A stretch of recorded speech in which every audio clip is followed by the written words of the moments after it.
High কৃষক বন্ধুরা, এখন নতুন ক্ষেতের সিজন আরম্ভ হইব। আপনারা সবেই যেহেতু কৃষিকর্ম ব্যস্ততা হন আর সবেই কৃষি করুন, কিন্তু আগে পরে কৃষি কীভাবে করা হয় হয়তো কিছু মানুষে জানে আর কিছু মানুষে জানে না।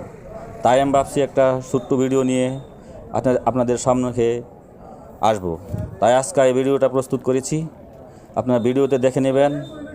আমরা যেটা কাঁচামরিচগুলো কই, কাঁচামরিচ ক্ষেতটা কীভাবে করতে লাগে, একটা চারা থেকে আরেকটা চারার দূরত্ব কতখানি হয়, কতটুকু দিতে হয়, আর এই একটা পলিথিনের থেকে আরেকটা পলিথিন কতটুকু দূরত্ব হয় সেটাও দেখতে পারবেন।